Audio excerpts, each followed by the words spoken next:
At dawn, on the coldest morning of the winter, Clara Hale buried the man she loved. She didn't cry. The ground was too hard for tears, and the world had already taken more from her than grief could hold. By nightfall, she would meet the man who would save her life, and she would hate him at first sight.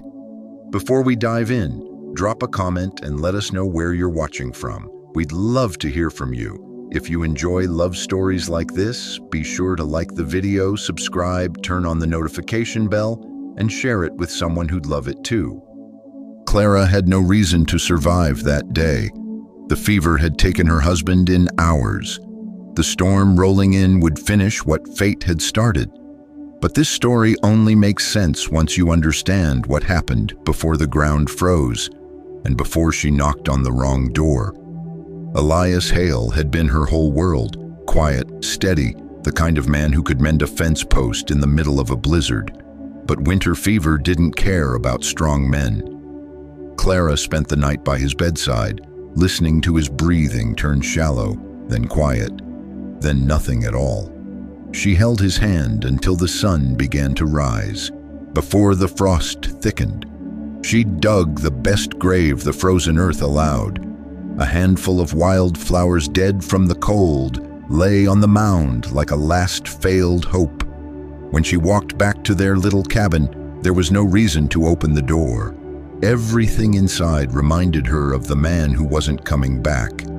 Then the wind shifted, hard, sharp, urgent. A storm was coming, a bad one. Clara didn't choose to survive. Survival chose her. The sky grew darker fast, too fast. A winter whiteout could swallow a person's tracks in minutes. She could either stay in a cabin without firewood, shelter, or enough food, or take the horse and try to reach the river settlement 12 miles south. She saddled the horse with numb fingers. She took Elias's coat, though the sleeves were too long.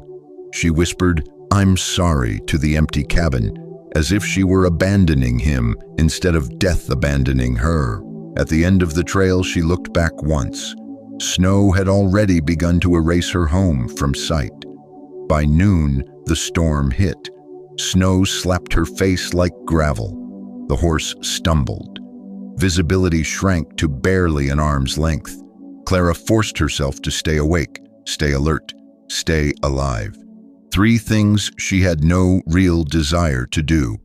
Then the horse slipped on hidden ice. She hit the ground hard.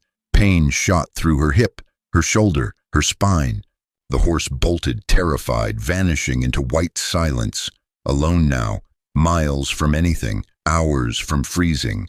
She started walking because stopping meant dying. The river settlement should have been ahead by another mile, maybe 2, but the path was gone, taken by the wind. Clara wrapped Elias's coat tighter around herself, but the cold cut straight through it. Her breath froze mid-exhale, her eyelashes iced together with each blink. Her mind drifted. She saw Elias standing at the edge of the clearing, hand outstretched. She followed the image, half believing he'd lead her home. But the shape disappeared. It had just been a tree. The storm was starting to play tricks. Her legs buckled, she fell to her knees.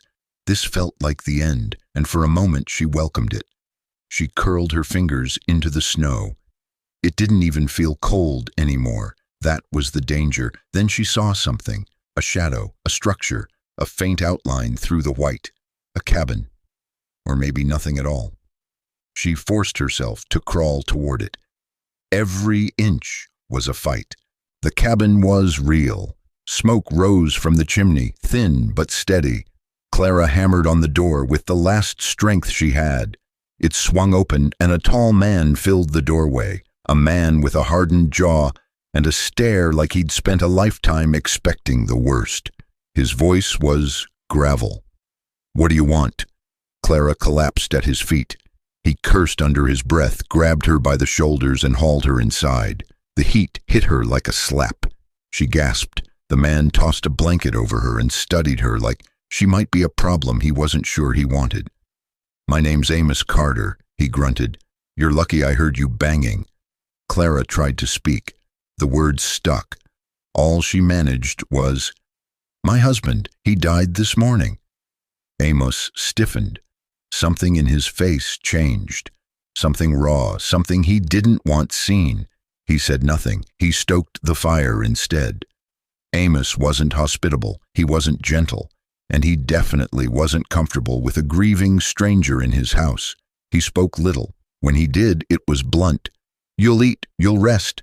Then tomorrow, storm or not, I'll take you to town." Clara nodded, though the thought of moving again made her chest ache. "You can't stay long," he added, not meeting her eyes. I don't do well with people anymore." Amos moved around the cabin with the rigid efficiency of a man keeping himself busy to avoid remembering something. She noticed a woman's shawl folded on a chair, children's shoes by the wall, a wedding band hanging on a nail. Clara wasn't the only one who had buried someone. That night, when the storm howled hard enough to shake the windows, Amos finally spoke.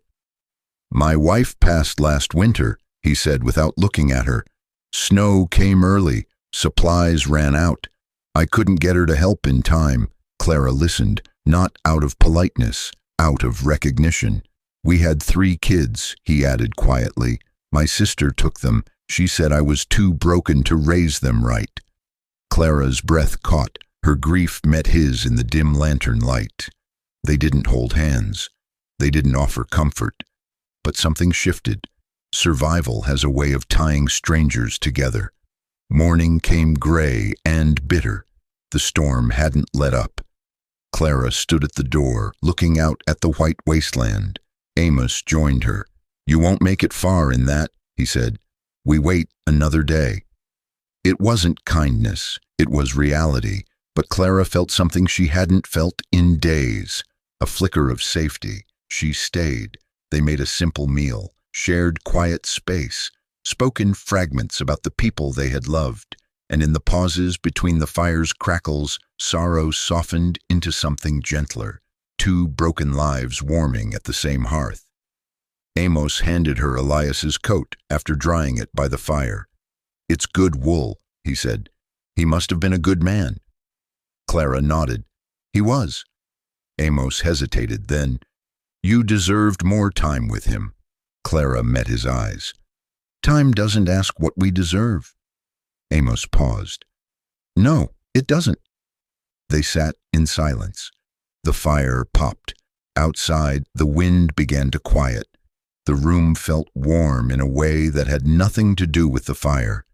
Sometimes the heart recognizes another wounded heart before the mind catches up. The storm would pass. Clara would leave with Amos on the trail to town. But she wouldn't forget the night he opened his door. Reluctantly, roughly, and yet exactly when she needed someone most. And Amos wouldn't forget the woman who collapsed on his doorstep and reminded him that life didn't end the day his wife died. By the time the sun returned, something fragile and new had already begun between them. Clara had buried the man she loved at dawn, but by nightfall she had met the man who would one day give her a reason to live again. The morning they left, the world had transformed. The storm had passed, leaving behind a landscape so white and still it looked like creation itself had been reset.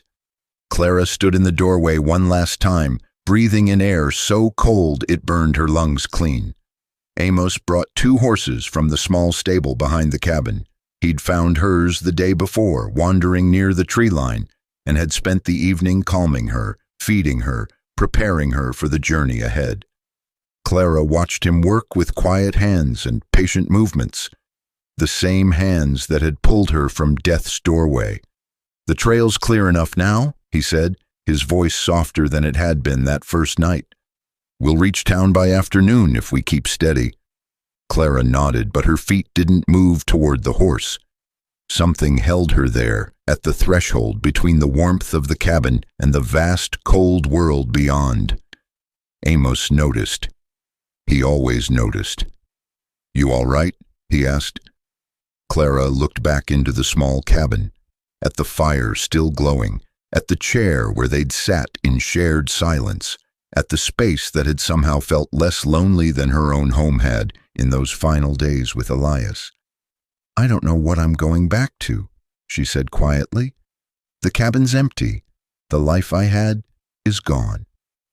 Amos was quiet for a long moment.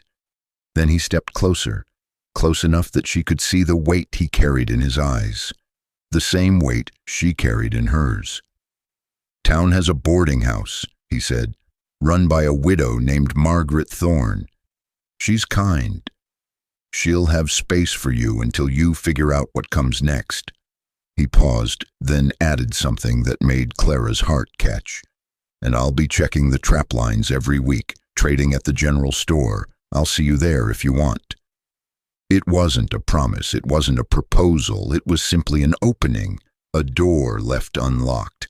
Clara met his eyes and saw something she hadn't expected to see again in any man's face. Hope, fragile and uncertain, but alive. "I'd like that," she said. Amos nodded once, then helped her onto her horse. His hand lingered on hers for just a moment longer than necessary. Not romance, not yet, but recognition. Two people who had survived the unsurvivable, finding in each other a reason to keep surviving. They rode in silence through the crystalline morning. The sun broke through the clouds, casting long blue shadows across the snow. Behind them, smoke still rose from Amos Carter's cabin. Ahead, the river settlement waited, and with it, the uncertain promise of tomorrow. Clara didn't know what her future held. She didn't know if her heart would ever fully heal.